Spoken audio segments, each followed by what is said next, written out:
Se a alma de Carl Jung pudesse se manifestar em uma única página para aqueles exaustos de persistir, talvez as primeiras palavras sussurrariam sobre o despertar inerente à própria fadiga.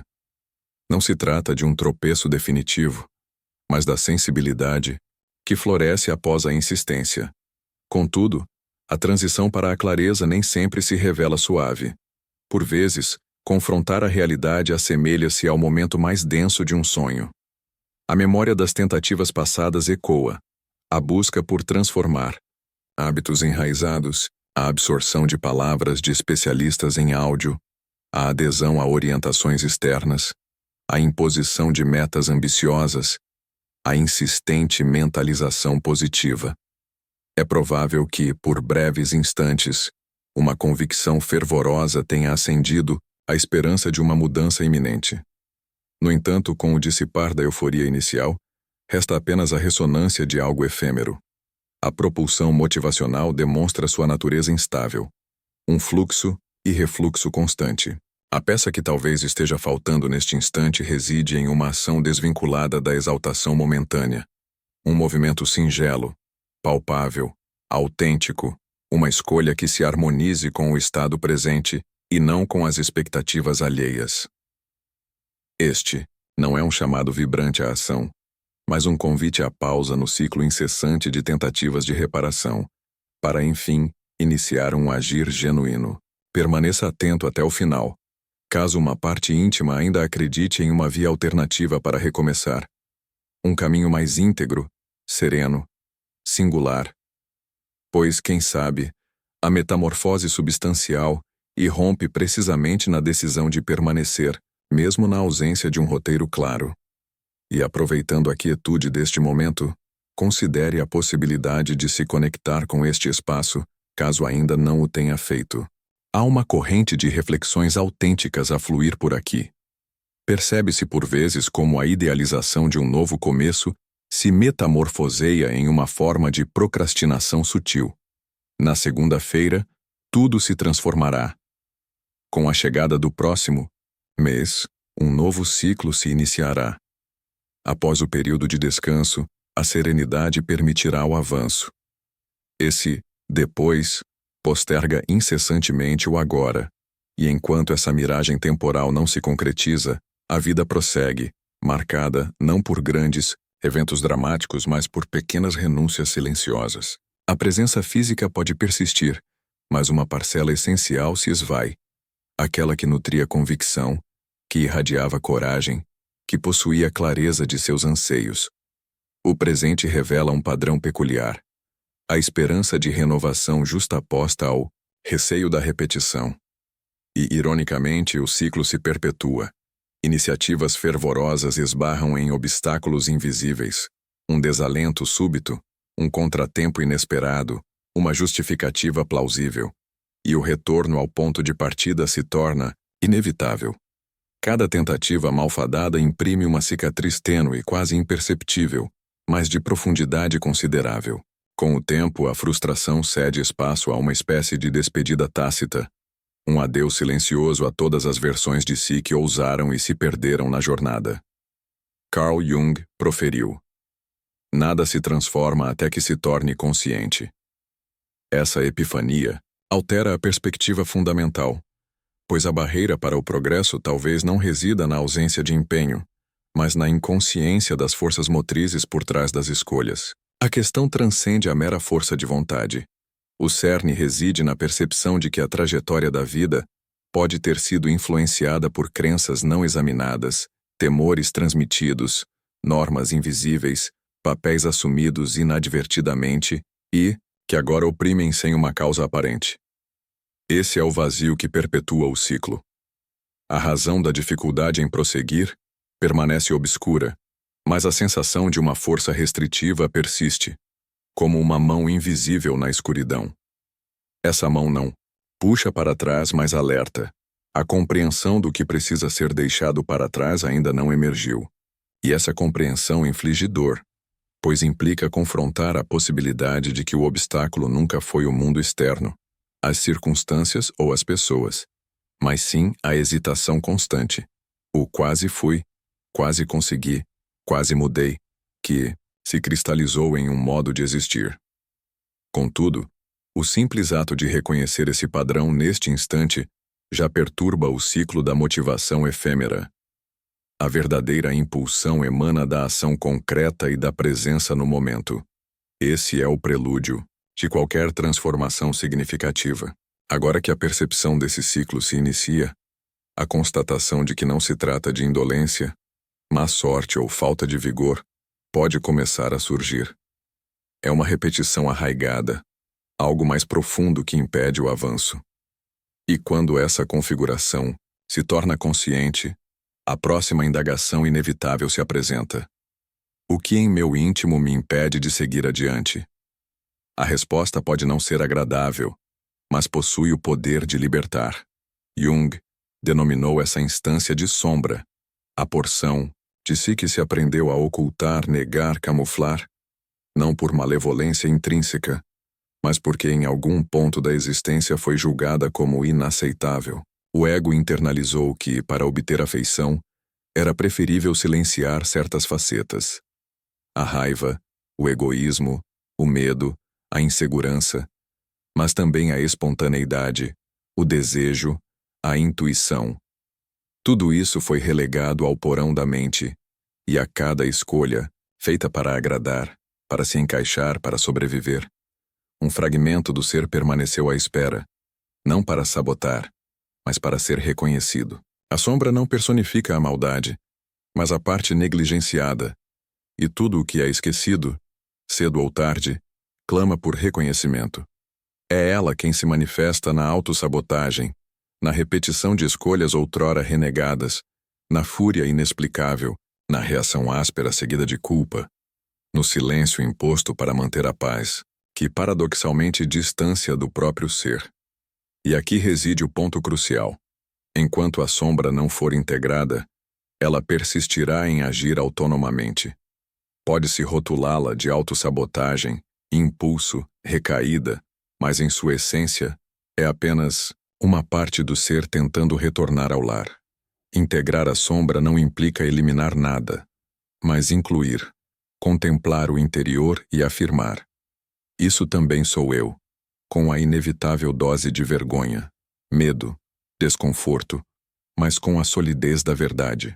Não há libertação genuína sem esse encontro, pois a verdadeira liberdade não reside na perfeição, mas na totalidade. Neste espaço, serão exploradas as formas práticas de realizar essa integração. Mas por ora, basta compreender que não é a fragilidade que perpetua o ciclo, mas a fragmentação interna, e quando as partes começam a se reunir, algo inédito emerge. É nesse instante que o inconsciente, até então no comando silencioso, torna-se visível, e ao ser reconhecido, tudo começa a se reordenar. Contudo, uma compreensão essencial se faz necessária. Mesmo nos dias de aparente imobilidade, algo profundo se agita. Enquanto a superfície exibe calma, o âmago da mente pulsa em atividade constante. É fácil iludir-se de que a inação consciente implica a ausência de movimento, mas o inconsciente opera independentemente da intenção. Jung percebeu isso com clareza. A maior parte do que direciona a existência não transita pela lógica ou pelo controle deliberado. Padrões se repetem, não por escolha consciente, mas devido a um funcionamento interno ainda não examinado. Não se trata de uma conspiração, mas de uma estrutura não reconhecida que persiste em ação, perpetuando o status quo, mesmo que isso inflija sofrimento. O nome disso não é acaso ou desatenção, mas o inconsciente exercendo sua função primordial: manter a coerência com o passado. E aqui reside uma virada de chave. Esse inconsciente não apenas reproduz dores antigas, mas também anseia por reorganização. Por mais paradoxal que pareça, existe uma direção intrínseca, denominada self, não a projeção de um eu idealizado, mas uma bússola interna que busca a integração entre a face pública, as sombras ocultas e as facetas ainda não compreendidas de si. Esse centro, o self, não almeja a eliminação de partes, mas a cessação da fuga delas. A raiva disfarçada, o medo compensado pela hiperatividade, a tristeza relegada ao futuro. Tudo isso anseia por reconhecimento, pois ao ser acolhido, perde o poder de manipulação subterrânea. É por isso que o desconforto se intensifica ao tentar prosseguir a vida, ignorando as emoções. Esse mal-estar não é uma falha, mas um chamado à escuta. Não é imperativo solucionar tudo agora, mas é crucial cessar a negligência daquilo que clama por atenção há tempos. A estagnação percebida pode ser apenas o eco da vida interior buscando espaço. E talvez o passo mais significativo neste momento seja precisamente reconhecer que não se trata de ausência de movimento, mas de um movimento ainda não decifrado. Mudar não inflige dor apenas pela apreensão do desconhecido, mas porque o familiar ainda oferece um refúgio, mesmo que em ruínas. O temor não reside na mudança em si, mas naquilo que será necessário deixar para trás, nas partes de si que precisarão ser abandonadas, na versão que, mesmo ferida, ainda confere uma ilusão de controle. Uma identidade forjada na dor se edifica silenciosamente. Há um acostumar-se à própria dor, um transformar-se na pessoa resiliente que suporta tudo, ou naquela que se adapta a qualquer circunstância, ou naquela que simula bem-estar, pois aprendeu que sentir intensamente perturba, e o mais insidioso é começar a acreditar que essa é a essência, quando não passa da estrutura erguida para sobreviver. Carl Jung abordou essa temática ao explicar a persona, a máscara que todos criamos para interagir no mundo. Ela protege, organiza, confere forma ao caos, mas com o tempo, pode aprisionar. Quanto mais se vive através da persona, mais se distancia da alma, mais se desconecta da verdade interior que insiste em emergir nos momentos de silêncio. Contudo, despir a máscara amedronta, pois ela não é apenas um disfarce, está aderida à pele, e removê-la assemelha-se a uma pequena morte, não física, mas da identidade construída. Toda transformação autêntica exige essa espécie de luto, não pelo que se perdeu, mas pelo que não se será mais. E essa resistência é legítima, profundamente humana, não uma mera frescura, mas o receio de perder o que sustentou até então. Mas chega um instante em que continuar a carregar, essa versão antiga se torna um fardo excessivo. Ela já não se ajusta, já não serve. Perceptível se torna a tentativa de preservar algo que outrora foi necessário, mas que agora impede a respiração.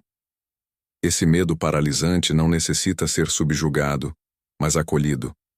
O que impede o avanço não é a mudança em si, mas a falta de preparo emocional para o vazio que ela precede, antes do florescer do novo.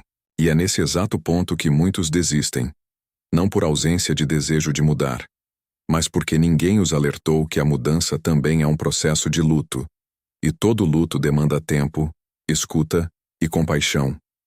Não há falha em sentir medo, mas apenas o enfrentamento da etapa mais sagrada da jornada, a despedida daquilo que um dia protegeu, mas que agora impede o progresso. Não se necessita de mais um podcast, mais um vídeo com frases impactantes, um novo curso, um novo método, um novo planejador. O anseio da alma neste momento não é por mais conhecimento, mas por silêncio. Contudo, o silêncio assusta, pois nele não há distração, não há explicação pronta, não há dopamina, apenas o confronto consigo mesmo e com tudo aquilo que se evitou sentir. O mundo ensinou a buscar externamente tudo o que só pode germinar internamente.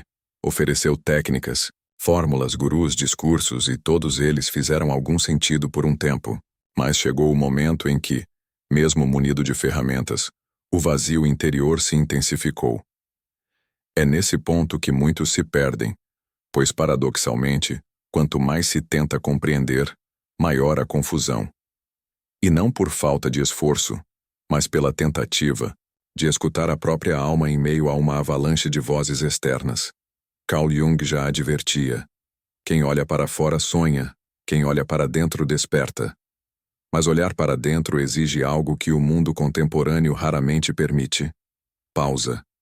Não a pausa performática das redes sociais com fotos de café e legendas sobre autocuidado, mas a pausa crua, despojada de distrações, aquela que obriga a encarar o eco das perguntas nunca formuladas. Estou vivendo autenticamente ou sob as expectativas alheias? O que me consome é intrínseco ou imposto? Se tudo silenciasse agora, o que restaria de mim? É por isso que tantos fogem do vazio, pois nele reside a verdade. E a verdade, ao emergir, não exige performance, mas presença. A saturação não provém da escassez de conteúdo, mas da absorção excessiva e prolongada, que agora clama, por desintoxicação do excesso de referências, das comparações, do medo de ficar para trás. A alma suplica por silêncio quando o ruído mental ameaça sufocar a escuta interior. Parar é arriscado, pois é nesse instante que tudo o que estava reprimido começa a emergir.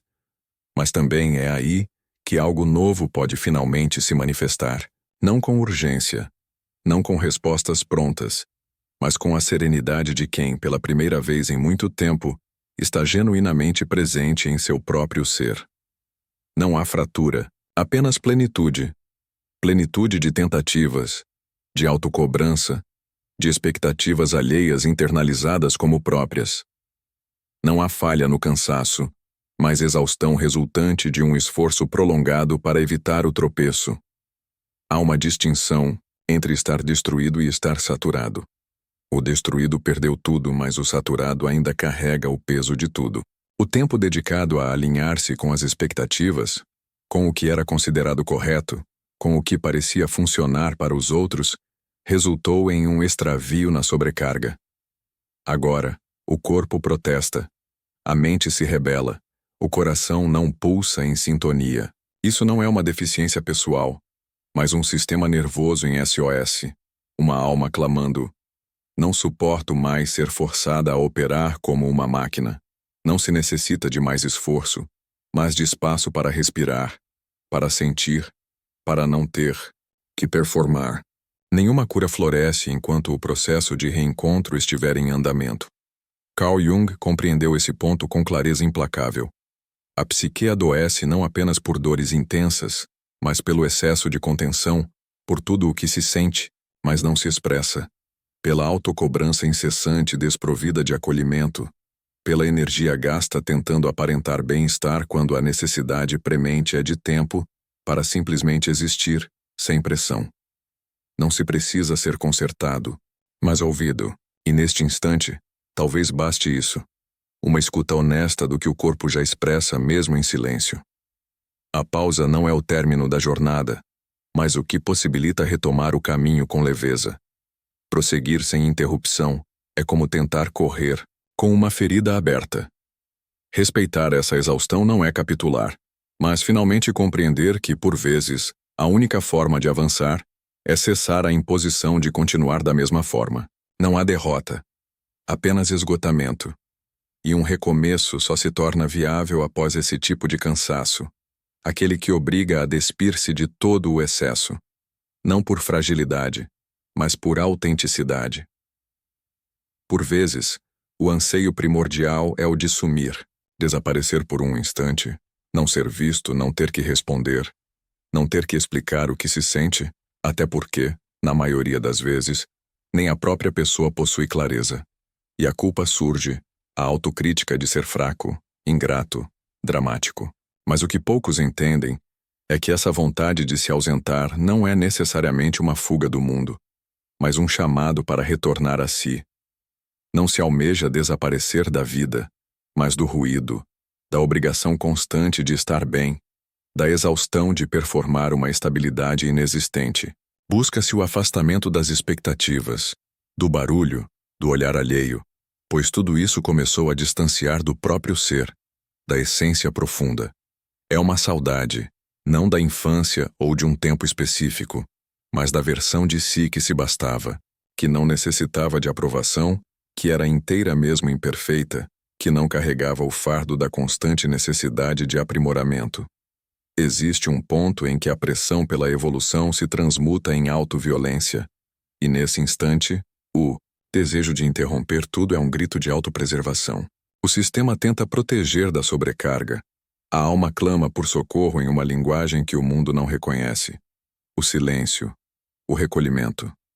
Carl Jung ensinou que a individuação, o processo de tornar-se quem se é, passa necessariamente por esse mergulho interior. E mergulhar, por vezes, exige ausentar-se não como abandono, mas como escolha de retorno. Não se busca assumir por fraqueza, mas por sentir falta da própria integridade.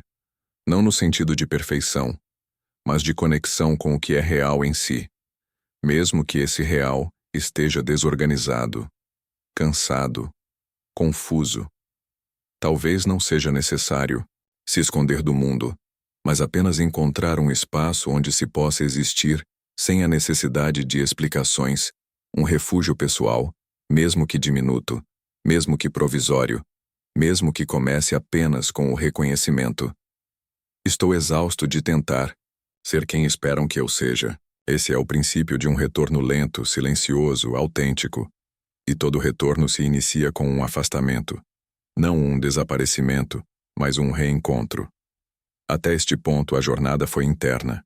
Reconhecimento do ciclo, vislumbre do oculto, percepção do peso de carregar tantas versões de si sem pausa, sem escuta, sem descanso. Agora, chegou o momento de transformar essa percepção em ação. A partir deste ponto, inicia-se a parte prática. Gestos pequenos, simples de executar, mas profundos em seu impacto. Nada que demande um esforço além do que se pode oferecer agora. Apenas o necessário para que a transformação já iniciada internamente encontre espaço para se firmar externamente. E o primeiro passo concreto desse movimento começa com uma caneta na mão. Tanto tempo dedicado a decifrar os próprios sentimentos talvez tenha obscurecido a pergunta mais elementar. E se eu simplesmente transcrevesse isso? Não para planejar, não para organizar ideias, mas para criar um espaço onde a existência não demande performance. A escrita neste estágio da jornada transcende a função de ferramenta de controle, tornando-se um ritual, uma via para trazer à superfície o que estava submerso, para nomear o inexplicável, para criar um encontro, não com respostas, mas consigo mesmo. Carl Jung denominou imaginação ativa o processo de dialogar com o inconsciente através da linguagem simbólica, e uma das formas mais acessíveis e diretas dessa prática é a escrita espontânea, sem roteiro, sem censura, sem a intenção de ser compreendido por outrem além de si. Basta uma caneta, um caderno e o simples ato de começar a escrever, mesmo que a primeira frase seja: "Não sei o que estou sentindo agora." Isso já configura escuta, já é presença. A escrita é o santuário onde a alma pode se expressar, sem interrupções, onde a inteireza se manifesta em sua confusão, incoerência, vulnerabilidade, e ainda assim permanece genuína, pois o papel não julga, apenas devolve, revelando o que estava soterrado sob camadas de ruído mental, medo, pressão. Talvez essas palavras nunca tenham sido proferidas a ninguém. Talvez nem sequer se soubesse da sua existência, mas ao serem escritas, elas se revelam, e nessa revelação, algo internamente começa a se reorganizar. Não se trata de uma busca pela beleza na escrita, mas pela autenticidade, por permitir que a mão trace o que a mente ainda não ousa pensar, por transformar a causa em clareza, não porque todas as questões se resolvam, mas porque, ao menos, por alguns instantes há uma escuta de si mesmo, e em um mundo onde muitos falam e poucos ouvem, isso já configura um ato de cura. Não escreva para se adequar, escreva para se encontrar. Após tanto tempo dedicado a ajustar-se às expectativas alheias, talvez tenha chegado o momento de criar um espaço isento de cobranças, comparações ou da necessidade de conferir sentido a tudo. A escrita pode ser esse refúgio, um canto pessoal onde a verdade tem permissão para emergir em sua forma mais genuína, sem artifícios emocionais, sem a obrigação da coerência. Não há exigência de beleza, correção, princípio, meio e fim. Apenas o simples ato de começar. Talvez hoje, A única frase que consiga ser escrita seja: não sei mais o que estou sentindo. E isso é suficiente, um começo mais sincero, do que qualquer discurso predefinido sobre superação. A escrita possui uma função frequentemente negligenciada: não apenas expressar, mas também escutar. Ao permitir que os pensamentos fluam livremente no papel, sem filtros, sem controle, sem edição, algo começa a emergir. Algo que permanecia silenciado, sufocado, aguardando uma oportunidade para ser visto. Não se esforce para encontrar lógica. Não tente escrever o que acredita que deveria sentir. Registre o que está presente agora, mesmo que seja confuso, irritado, desesperançoso. O papel não exige coerência, apenas reflete o que é entregue, e nessa devolução revela. Jung ensinou que aquilo que não é trazido à consciência retorna como destino. Ao escrever, cria-se um portal direto entre o inconsciente e a clareza emocional, não para controlar a dor, mas para tocá-la com honestidade, o que em si já é um ato de cuidado. Esse exercício diário de transcrever o mundo interior é uma forma de manter a conexão com o que realmente importa. Não metas, não estratégias, mas fragmentos de presença. E talvez se descubra que por trás da dor, do medo, da confusão, existe uma voz que ainda nutre esperança. Ela pode estar hesitante, mas está ali. E a escrita é a via mais direta para permitir que ela se manifeste. Não é necessário começar grandiosamente, apenas começar. Após tanto ruído, cobrança, expectativa, o que pode fazer a diferença não é uma reviravolta drástica, mas um gesto pequeno, íntimo e constante, algo que não exige força ou coragem heróica, apenas presença. Não se precisa de uma rotina perfeita, mas de um espaço pessoal, mesmo que dure 3 minutos por dia, 3 linhas escritas com honestidade, 3 linhas que expressem o presente sem filtros, sem planejamento, sem a obrigação de ser produtivo. Escrever 3 linhas por dia pode parecer insignificante, mas nesse ínfimo espaço reside um universo. Essas linhas não são meras palavras, mas âncoras, lembretes diários de que se está aqui, de que se importa, de que existe um lugar onde a verdade pessoal pode respirar. Não subestime o poder da repetição silenciosa. Não despreze o impacto de um gesto realizado com intenção. A transformação autêntica raramente se inicia com um estrondo.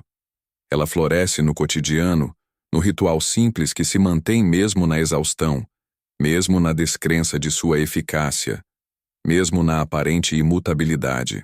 E então, um dia, a mudança se manifesta. A percepção de uma maior presença, de uma clareza emocional aprimorada, de um menor abandono de si, surge não pela perfeição da vida, mas pela criação de um ponto fixo no caos, um refúgio interior, onde se pode retornar sempre que o mundo se tornar opressor. Esse é o começo pequeno mas real, e tudo o que é real cresce à sua maneira, no seu tempo, com suas falhas e retomadas, mas cresce porque foi plantado com verdade. Agora, convido você a imaginar uma carta de Carl Jung, endereçada diretamente a você, baseada em seus ensinamentos. Você não está fracassando, está despertando. Se chegou até aqui, é porque ainda existe uma parte sua que não desistiu, mesmo que diminuta, mesmo que exausta, mesmo que quase silenciosa. Essa parte é real, e é com ela que desejo conversar agora. Você não está perdido, mas em um ponto da jornada onde as luzes externas já não servem de guia. Mas isso não é o fim, e sim o prelúdio de uma escuta mais profunda. O mundo ensinou a buscar sentido fora, mas existe um momento, e talvez este seja ele, em que sua alma começa a clamar pelo oposto. Menos respostas, mais silêncio. Menos conteúdo, mais presença. Menos controle, mais entrega. O inconsciente não é o antagonista de sua história, mas o campo onde se ocultam tanto seus medos quanto suas forças, e ele age incessantemente, mesmo quando a inação é aparente. A diferença reside na crescente percepção desse movimento interno. Tudo aquilo que não é trazido à consciência se manifesta como destino. E talvez esta seja a hora de reescrever o seu, não com pressa, não para agradar a outrem, mas como quem gradualmente remove os escombros de si. Você é mais do que os papéis que aprendeu a desempenhar, mais do que os padrões que repete, mais do que os erros cometidos. Existe algo em você que sempre permaneceu íntegro, mesmo quando tudo ao redor parecia desmoronar. Esse reencontro causará dor, confusão, desmantelamento em alguns momentos, mas também trará de volta, não uma versão perfeita, mas uma versão sua mais honesta, mais viva, mais presente. Tudo começa com um gesto: permanecer consigo, escutar, sem julgar, escrever o que se sente mesmo sem compreender, retornar ao interior como quem volta para casa após uma longa ausência. Esta carta não é de Carl Jung, mas ecoa seus ensinamentos, a percepção de que dentro de cada crise reside uma possibilidade, e dentro de cada um de nós, um centro que nunca deixou de pulsar. Que você consiga alcançar esse centro com tempo, com cuidado, com verdade. Então, chegamos a este ponto. Talvez a sensação de despreparo ainda persista, a confusão continue presente, o cansaço não se dissipe e aquela voz interior, insistente em cobrar e forçar, ainda sussurre sobre a falta de algo. Mas o que talvez não tenha sido percebido é que uma transformação já se iniciou. A escuta se tornou presente, e escutar a si mesmo com honestidade, sem atropelar etapas, sem forçar respostas, é um dos atos mais poderosos de autocuidado, pois o que transforma não é o impulso de acertar em tudo, mas o compromisso silencioso de permanecer consigo mesmo quando o anseio interno é pela fuga, a coragem de se sentar diante da dor, da confusão, do aparente beco sem saída e afirmar: estou aqui, não vou me abandonar. A vida almejada não se inicia com uma versão idealizada de si, mas com a versão presente, cansada, talvez cheia de dúvidas, mas presente, e a presença, quando autêntica, basta. Ela não necessita de metas, de espetáculo, apenas de um pequeno gesto repetido com intenção, um espaço pessoal, uma linha escrita, um momento de escuta genuína. A transformação não grita. Ela não tem pressa. Ela sussurra diariamente, esperando que a busca incessante pelo exterior cesse e o retorno ao interior se inicie. Não se preocupe em acreditar em si agora. A crença virá depois como consequência natural do reencontro. O essencial hoje é permanecer, respirar, escutar, pois nessa escuta verdadeira, despojada de autocrítica, de silenciamento, de imposição, algo começa a se reorganizar.